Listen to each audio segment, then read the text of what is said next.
Welcome into another edition of the Stripe Show podcast. It is a froggy Wednesday, and I'm telling you, man, golf has never been more talked about. There is so much to talk about in the world of golf. I don't know if it's a good thing, if it's a bad thing, but we're going to get into it today. We've got a guest today. Thank you to Scott Stallings. He took his time to be here with us. He is playing the Travelers this week, played the U.S. Open last week, has a practice round today, tees off tomorrow afternoon. So let's get in with Scott and get started. But first of all, let's talk about last week. U.S. Open, very tough golf course. I know that was kind of a home game for you. Had you played that course before? Obviously played in practice rounds, but have you played it other times? No, I had not. That was my first time. I'd been there and never played the course.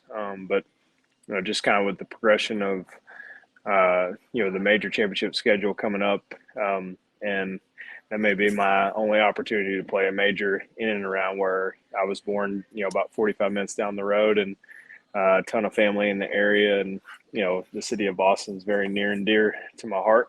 And, so it was very cool to be there. I didn't play my best, but man, the golf course and the USGA did an unbelievable job. So it was cool to see, the golf course, play the way that it did. And, just kind of everything. I've say the overall experience from everyone's perspective was very positive, taken away from a week.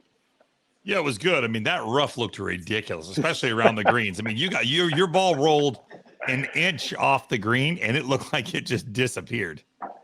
Yeah, I hit one on Friday. I hit a good shot in number 2, and it rolled just past the pin, and I was about 15 feet from the hole, and had to have someone help me find my ball.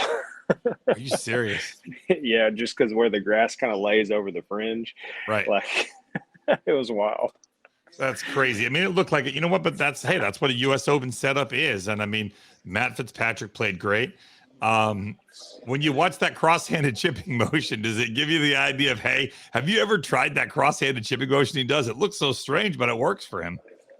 I played with him when we played the COVID Memorial, when we played the back-to-back weeks. I actually played with him, like in the couple weeks we were there, I played with him 3 rounds.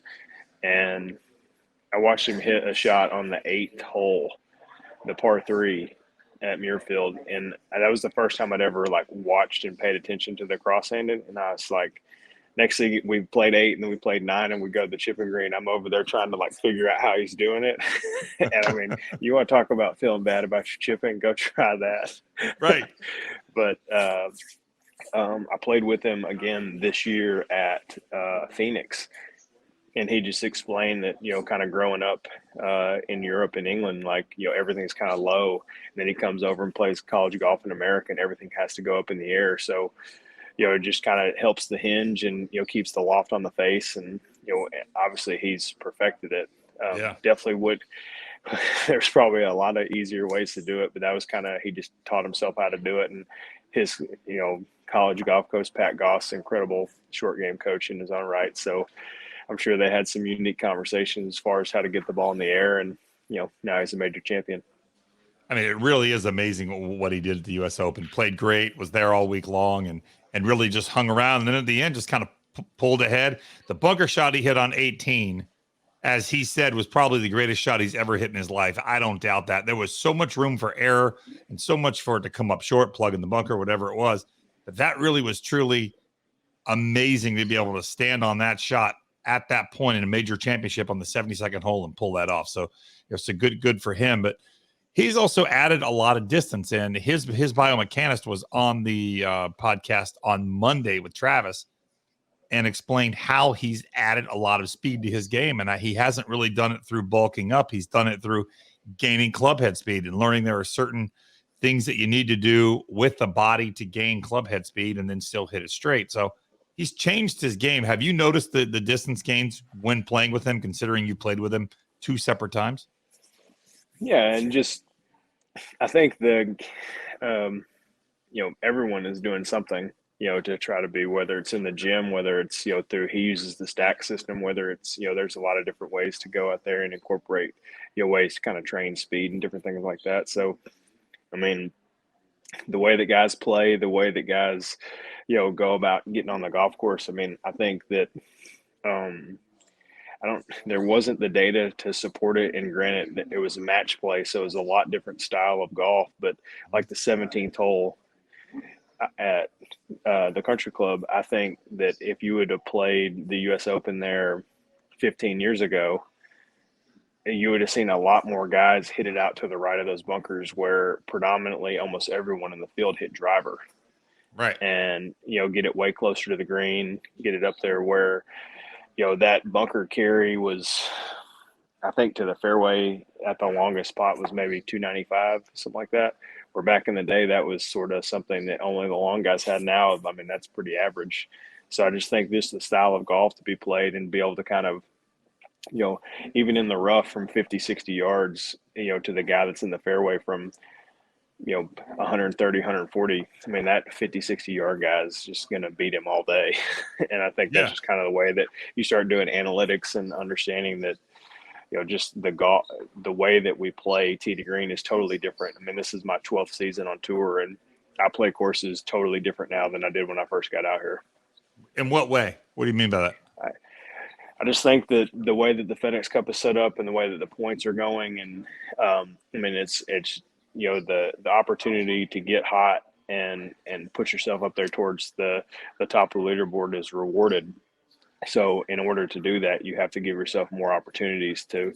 So, I mean, when you feel it and you have you got to, the gas pedals on the right, and you got to hammer down and try to take advantage of it, because, the opportunities are few and far between to kind of get yourself up there. And I mean, you try to give yourself as many opportunities as you can. And, by playing more aggressive in certain scenarios will definitely reward you if you execute correctly. Right. So I would like to give myself and you a little credit. We have gotten through 7 minutes of this podcast, and we have yet to talk about what everybody in the world seems to be talking about. And I know that they say that, bad publicity is good publicity, but I don't see any of this as being bad publicity. I feel like there's been a line drawn in the sand between the Saudi League and the PGA Tour. I've made it very clear here. I have no issue with competition. I think competition is good for everybody. However, my issue is where this competition is coming from. And so I've made that very clear. But you were a part of that meeting that went on yesterday there at the Travelers. And what would you say the tone was leaving that meeting? Was it a stern tone, a line drawn in the sand? I mean, where do you guys stand on this, the guys that are on the PGA Tour? I think it's just the understanding that, it's more informational. And I'd say that, it's 10:30 on Wednesday. You'll find out significantly more information here in about an hour and a half. Some logistics kind of had to be sorted out with some of the tournaments that are going to be affected by some of the changes. And they wanted them to be heard directly from the tour's voice instead of finding out secondhand, which, right or wrong, indifference, probably the right thing to do, because there's going to be, ramifications of the decisions made of everyone involved, myself included. So, what do you mean by that? I just think there's going to be, you will hear some changes to the schedule. You'll hear some changes to the FedEx Cup. You'll hear some changes that, sort of affect tournaments in general. And, not to be like, I guess the easiest way to say it is that change is coming in, whether good, bad, or indifferent. And I think that, making sure that the people that are going to be most affected hear directly from the tour themselves. And, Right. There's positive, negatives to everything. And I think that as long as the changes that occur are explained correctly in terms of how to prevent certain things from taking place, especially, I'm sure the biggest concern would be the Saudi or LIV Tour, whatever, acquiring the European Tour and, giving access to legitimacy in the world of golf as far as world golf ranking points and major championships, and, kind of what that looks like. And, as a player, a lot of the changes I probably disagree with, but in the world of golf, I can understand. And trying to, understand you have to align yourself with certain entities to try to make sure you have a long-standing and kind of keep some of that, I guess, potential threats kind of out of the way. And I'm not trying to speak in gray terms. I'm just really trying to speak in as honesty as the information as I have access to, and I think Right. that is the biggest threat in the game of golf is, by allowing that tour to create whatever. Because as soon as you get into a spending war, we're in a spot where you're in an uphill climb, very Right. quickly when you start getting into that. So, trying to figure out different ways to combat that would be probably the tour's only course of action.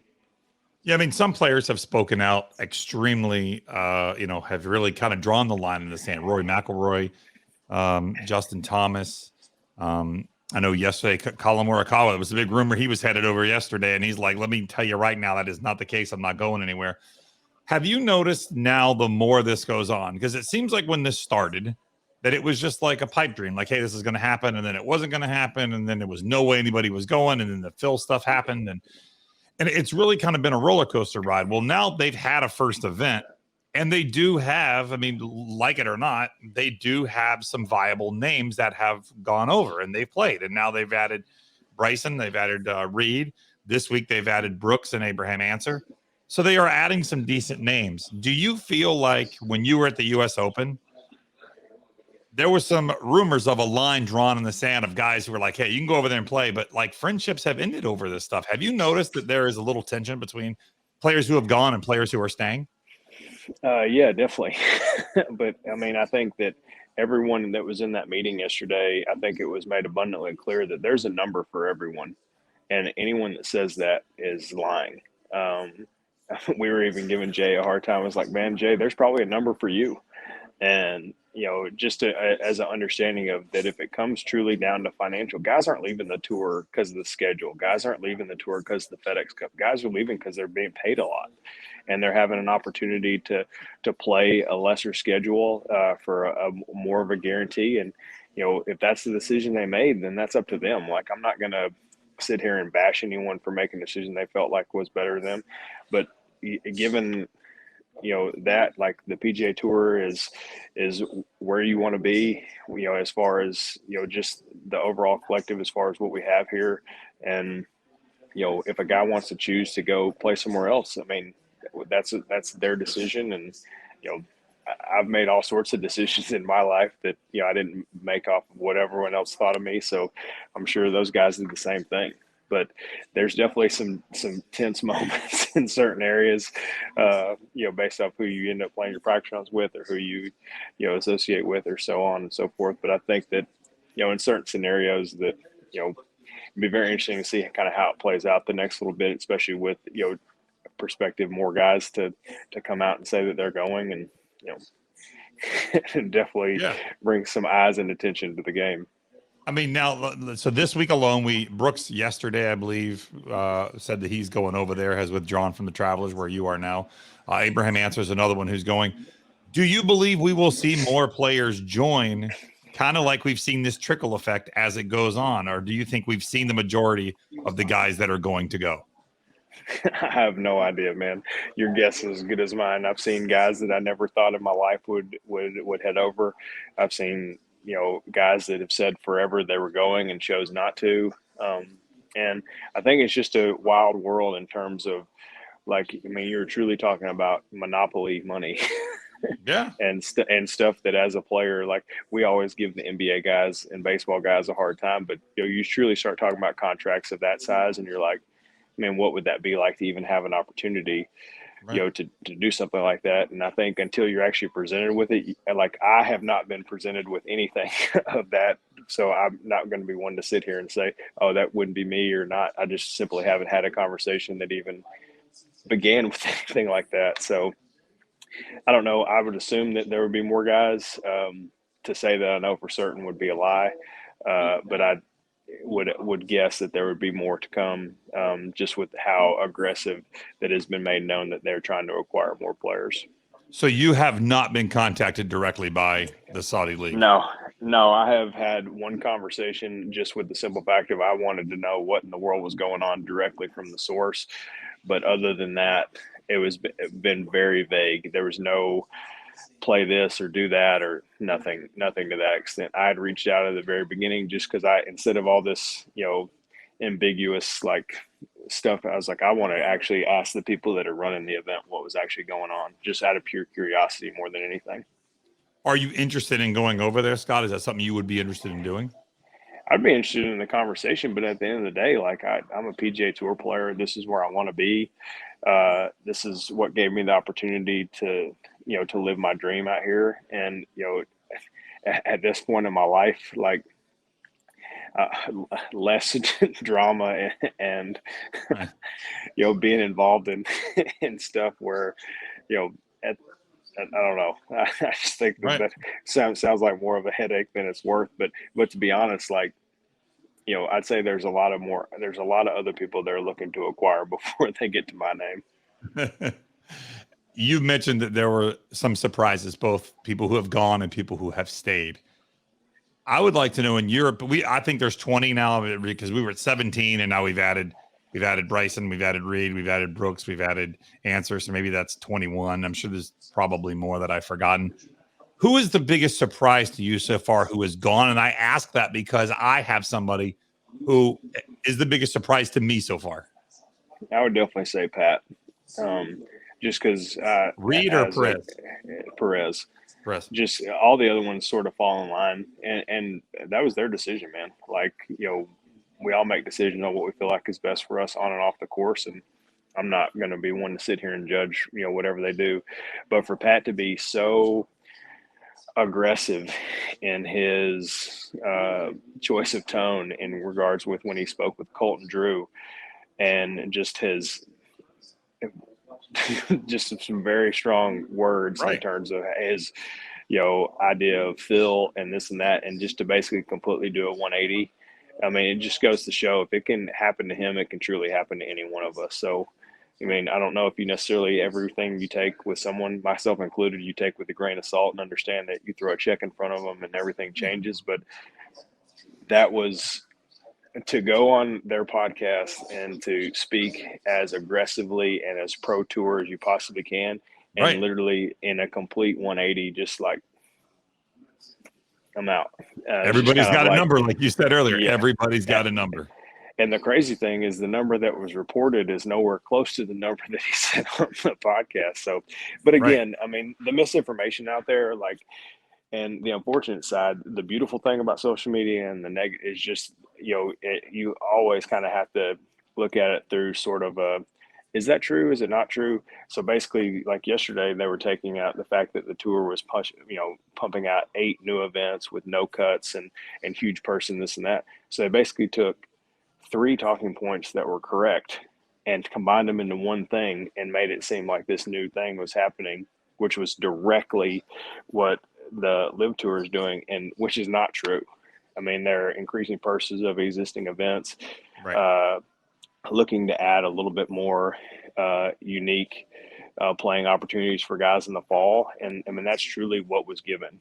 That was information that was given. This other stuff that was being reported, and then you look at it, it's like, I mean, I came out of that meeting hearing directly from Jay's mouth, and 30 minutes later, these tweets are going out about, stuff is like, that is not accurate. Simply. So there's just, every day you find out new information about, oh, this is happening on tour. Like, no, that's actually not correct. So. Right. And that's the thing is that when you're sitting in the meeting and you're hearing it directly from Jay's mouth, you know what the truth is. When you walk out and read something later and that's not true, you have to let that affect how you choose to read everything else you see later when you're not there. Because something like that can get misconstrued that quickly. And you know what the truth is. That's how everything works. And you're exactly right. Social media runs like wildfire. It's like the old game, I think it was telephone, where if you sit in a room with 5 people in a circle or 10 people in a circle, and you tell the person to the right of you a story, by the time it gets back to you, it's not the same story. And that's social media in a nutshell. And that's what's happening. As far as guys who have stayed, my biggest surprise so far, and I'll be honest, we've had him on the podcast multiple times. If there was somebody I had to put money on that was going to go, I would have bet it was Kokrak. I thought Jason was absolutely in. And so far, I know he's playing this week there at the Travelers. I don't know that he won't eventually go, but so far, Jason he's been a very good friend here, but I thought Jason was interested and he stayed. Up to this point, who's the biggest surprise for you that has stayed so far? Honestly, everyone that I thought was, kind of like a shoe-in going has already or gone or made their, affinity going as far as their, hey, intention or whatsoever. But man, you're to sit here and say that I know with certainty or I thought this or I thought that. I mean, every day I feel like there's more and more names of guys drawing a line and saying I'm not going or I'm not doing this or Right. I'm not doing that. But then But I they feel turn like around and go because that yeah, money so gets increased. yeah, I couldn't even begin to tell you like every single day.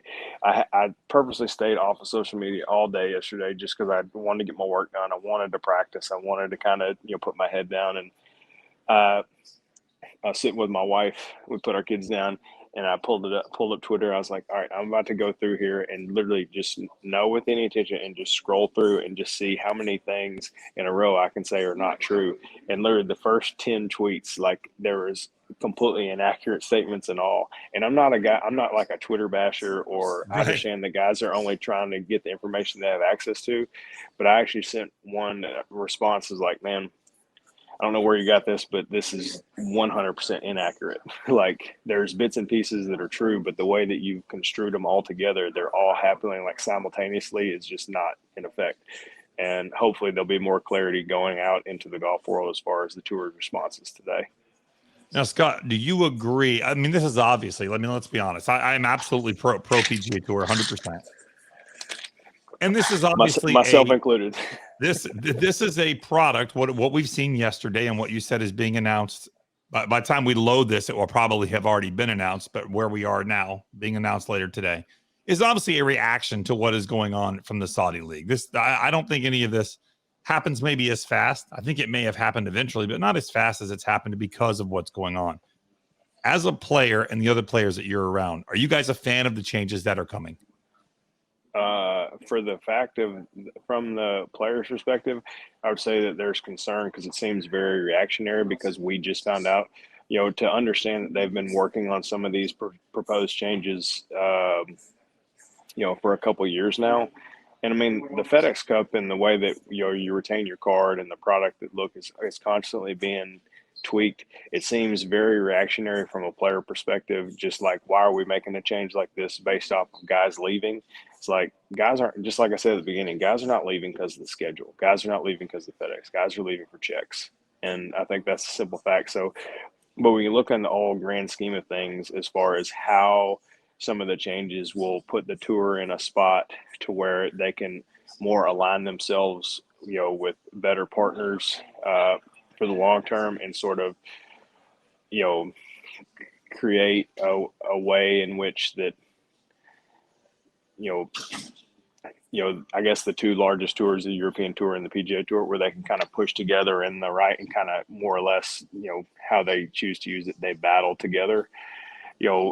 That makes sense from the player's perspective, especially coming out of the meeting. It seems very reactionary and seems like this is the one chance that the tour has to make true lasting change for the better.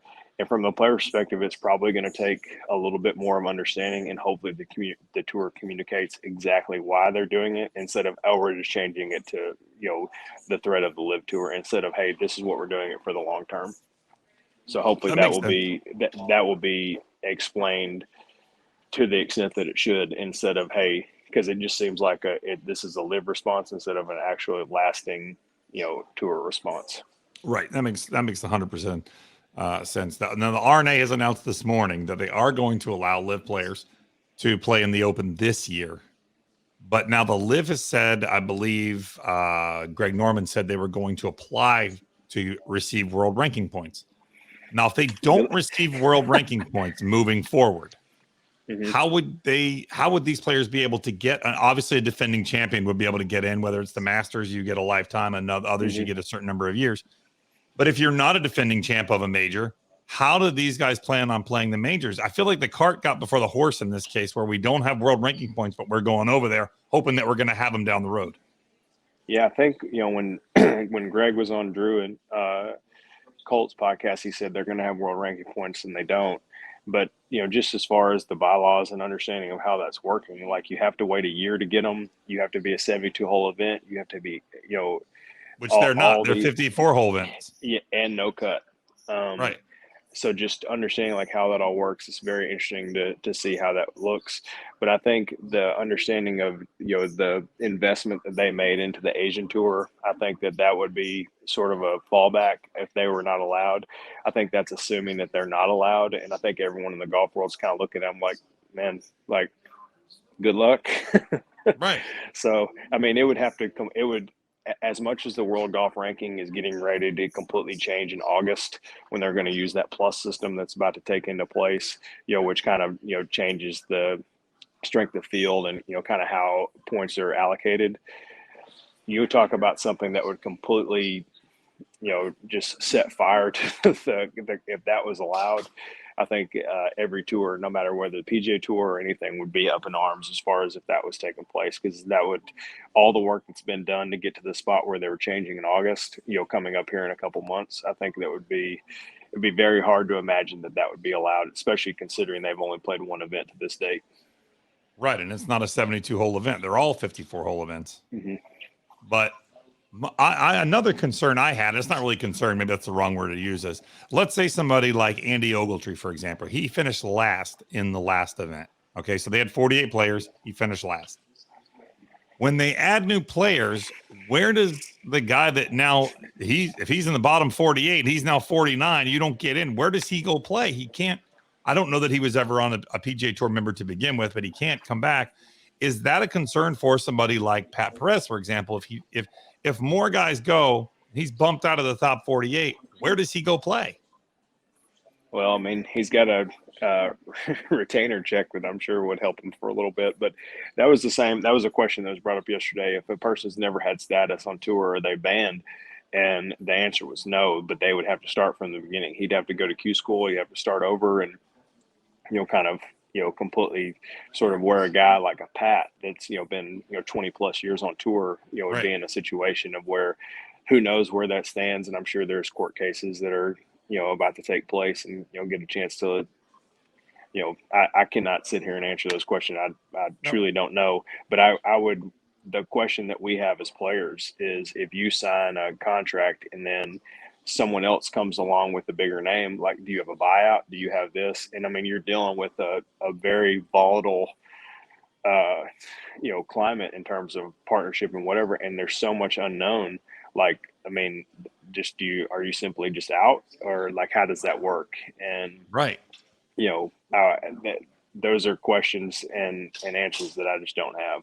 And I could give guess and speculation, but that's just not going to do any good. Well, maybe I don't fully understand, but let's say it appears there is going to be some litigation involved. Who covers the cost of the litigation? Because if I'm not mistaken, the PGA Tour is the players. So that would be you and other players. Are you guys on the hook if there is litigation? Or are you guys on the hook to defend yourselves in the PGA Tour?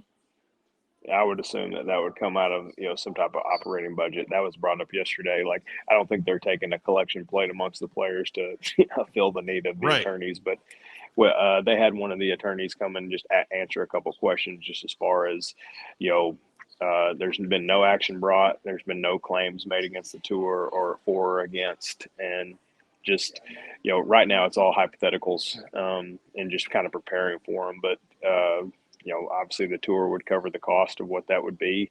I mean, and that would probably take away from certain opportunities that they would have for us and in order to battle it. But,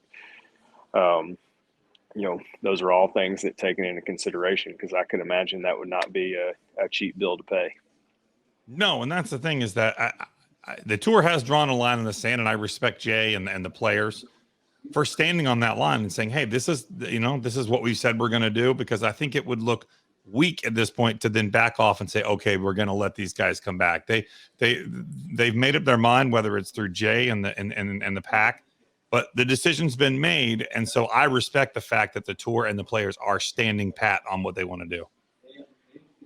Yeah, it'd be very interesting to see kind of how it all plays out. And obviously the London event was very unique in the fact that it was opposite of Canada, which had their own rules and restrictions as far as, how a guy could play an event. but now they're playing a tournament in America the same week as the PGA Tour event that we're playing John Deere next week. So it'll be very, very interesting to see kind of a little bit of the public perception of kind of what that looks like and the product that they offer. The overall idea of what they have, I think, is cool. I think it's from a fan perspective, it's unique and kind of understanding. I'd say that unless you're a true diehard golf fan, the PGA Tour can get a little bit mundane in a certain aspect. So a little bit of revitalization and, like you said, competition is good, and trying to help us understand what we can do to make our product better and impact our partnerships and the places that we play better than we already do. And I think that people are going to continue to see that happen and understand that, a little bit of nudge in the right direction. It may be faster than we originally intended, but, it was something that was in the, I guess, foreseeable future, may just be happening faster than people thought. Crazy times for golf, man. I never thought that golf would be one of the most controversial sports going right now. It's unbelievable how we've gotten to this point. And like you said, how fast it's happened.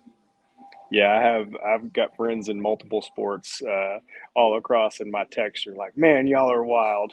It's like, because I always give my baseball friends, every time that they go to arbitration or any Right. type of thing with their strikes or lockouts or this, and they're like, "Y'all are nuts," and then they're like, "You say we're nuts," like just all the differences and understanding. But I think that's the beauty of the game, and it's a common ground sport. It's what everyone thinks about doing, whether you're a 30 handicap to a club champion at your course, like, for the most part, no matter what you do, you can come together over the game, whether you're a Right. tour player or a newly beginner, and just kind of understanding, that's kind of why it's, you know, as popular as it is, and, we'll continue to do. And, the tour will get through this and, push in the right direction and come out better on the other side. It just, be a unique scenario to kind of get to the end point. And Yeah. if me sitting here telling you that I know what that looks like, it'd be a complete guess. No, but it's, you know what? Listen, the tour is going to push through, and this week you're at the Travelers there, which is almost another home game for you, right? Yeah, I get announced from Worcester, Massachusetts twice a year. We played in Deutsche Bank and at TPC, and then here. So I got a lot of family up in the area, and I look forward to it. Travelers is one of the most well-run events we play on tour, and their staff and attention to detail and kind of everything that they do. And it's no wonder why they have such a great field. And Travelers has been an incredible partner of the tour for a long time. Oh, for sure, without a doubt. So you tee off tomorrow with Troy Merritt and Johnny Vegas tomorrow afternoon. And now this is a golf course you played a lot, so obviously much more comfort here with a comfort level factor as far as last week at a golf course you hadn't played before. Yeah, I feel very comfortable. I've had a couple nice runs, but also just kind of, you have to be in a spot to play basically 13 through 18 and have a chance to kind of push through the end. So very unique finish in terms of just basically anything can happen, and a spot to where Sunday afternoon everyone kind of wants to be on that tee on 13 with somewhere around the lead. Scott, what would you say changed in your game this year? You've got three top tens, qualified for the U.S. Open, which is always tough. That's the longest day in golf. And then at the Charles Schwab, once again, you're third place. So what would you say changed in your game that's really put you playing better as of late? I Golf's such a strange game. It is. You I know what? It think makes me feel good when a professional says that, because listen, I know I suck. I know I'm not supposed to be good. I don't have the time to dedicate to it and play as much as you guys do. However, when a pro says it's streaky, it happens to you guys too. Yeah, I think, definitely kind of refine my putting. This is, my best strokes game putting in my career. So understanding of, kind of just the value of that, where you spend your most strokes, in and on the greens, and kind of attention. My iron play has not been as good as it's been, kind of historically through my career. So, trying to merge those together for, a little bit more opportunity, but, definitely, short game has been a priority, where maybe I've kind of worked on that a little bit more than my full game. So as we kind of gear up, I'm gonna play 4 more times before the playoffs, and, you know, be in a spot to, make a run. I love TBC Southwind. I was very excited to see that as part of a as FedEx Cup event. I've had a couple of nice finishes there. Right. My dad's from about 30, 45 minutes down the road, and a place that I feel very comfortable and look forward to being here in a few weeks. Nice. Well, before we let you go, we do a thing called the emergency 9. I'm going to ask you 9 quick questions, and you just give me the first thing that comes to mind. Question number 1: Who's the best ball striker on the PGA Tour? I think JT. Really? I played with him in. I know this is not a fast answer, but I played with him at Byron Nelson, and he hit 2 of the coolest shots that I have seen, like in my career, of just a shot that you would not particularly like see played. He hit this rope hook 6-iron on the 7th hole, this par 3. I mean, it literally started. The pin was way back left. It started 15 yards right of the green and hit like a flat, like trad draw. And I looked at my caddy, and I was next to him. I was like, that was sick. Like, just as far as and I mean, truly, it probably didn't need to do that, but he did. And the fact of, and he literally almost pulled it off and got hung up in the fringe, or it'd have been down there close. But it was, just the creativity and just kind of the shot pattern was. I've not played with Will, obviously statistically wise, he said, but just as far as the creativity and kind of seeing it, like that was one of the more impressive things. Like I see a lot of good shots on tour, and that was just one that stood out. It's like I didn't see that. Number 2: Who is your favorite sports team or athlete? The Red Sox by far. Yeah, I would go with that. If I could ride the bench for the Red Sox, I would not play professional golf.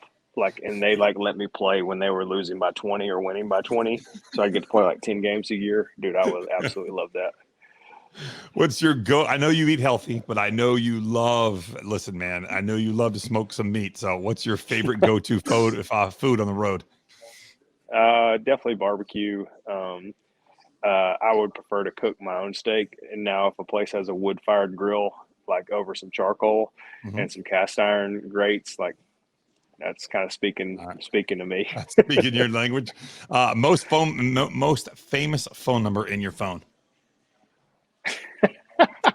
I have no idea. Because I don't necessarily think of them like that. I just think of them as some of my buddies. So I couldn't even venture a guess. I got some good dudes on there. Player you're most nervous to be paired with on the PGA Tour? Most nervous? Nobody. Yeah. Really? Nobody. You know what answer comes up the most? Tiger Woods, yeah. I think it, like, maybe when I first got out, but that's the one I look forward to the most, just because, I mean, man, dude loves golf. Like I hadn't seen him in a couple years, and then kind of when I went through my health transformation, I mean, I spent 2 days with him at Torrey Pines, and man, all we were talking about is training and practicing and kind of like the incorporation of like when you make physical change, how it does I was like, man, I could literally just ask this guy a million questions. Right. And I mean, he's very welcoming as far as, to be able to just kind of talk through that. So you see your name paired with him, you're doing something right. Right, that's cool. If you weren't a golfer, I know you said, what would you be doing? You'd be riding the bench for the Red Sox? Oh, dude, I would love it. Like put me out there in the bull. I mean, I could probably throw like 68 miles an hour. And I don't think you'd last long on the hill. Yeah, but I mean, when we're, my team's out there getting drilled and they need to give some guys some rest, like I wouldn't even need to take days off. I would just go out there and just put me out there if we're having a rough slide, and I could go out there and make up the difference, and just give some guys some rest until we start playing good. And then when they get to the playoffs, just put me out there and just let me go to the games. That would be awesome. Yeah. And then if they need you to just, if they need you to hit somebody, you just go in and just throw at somebody if you need to. And not going to hurt them. It wouldn't really hurt that bad. Right, exactly. Your favorite or least favorite hole on the PGA Tour? Oh, man. My favorite hole on tour. Or least favorite, one you don't like the most, one you just, you hate playing.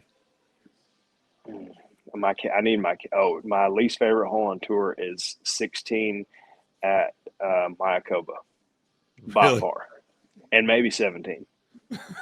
Back to back. So, yeah. So right. I would go with those definitely. In the gym, I just do not like those tee shots. I just don't like those tee shots. But some guys do well there. I struggle. So In the gym, cardio or weights? both, combo. Both. All right. And last but not least, what's your favorite kind of barbecue? Because barbecue is not all the same. It's not. Yeah. Texas and Southern, I don't like vinegar. That's my favorite. That's what I grew up on. I grew up in North Carolina, so we had vinegar-based sauce all the time. But it's fine. I prefer mustard, sort of like molasses based. So like a South Carolina, like you go to New Orleans, Tennessee, Texas, kind of thicker. I like the sauce to kind of stick. I like sauce to kind of be its own thing. Right. Like it's part of the meal, not just sort of like a foregone conclusion. So I like the time to be spent in. So we spent a bunch of time when we were in Fort Worth, we did a barbecue tour with my buddy Matt Pittman that started Meat Church. And man, you want to talk about an eventful day. It was pretty awesome. That's awesome. Scott, where can we see you moving forward? I know you said you're going to play a few more events before the FedEx Cup playoffs. I'm playing here, Travelers, John Deere, and I'll play Detroit and Wyndham before the playoffs. So make a nice run and you'll be ready to go come TPC. All right. Well, good deal, man. Well, thank you so much for thank you for being here on the podcast. Thanks for your candidness and honesty. We appreciate it. And we'll definitely have you on again, man. Interesting times in golf moving forward. And like Scott said, man, everybody's got a price. Don't let them tell you they don't, because they do. That's the real talk there. I appreciate the time, and who knows? Today could be an even more eventful day than yesterday. Wow. Okay. So you know what? So now we know. So when you listen to this podcast later and you're like, whoa, you know what? You knew exactly what Scott was talking about. So appreciate it, man. Thanks for tuning in to another edition of the Stripe Show podcast. We will talk to you again tomorrow.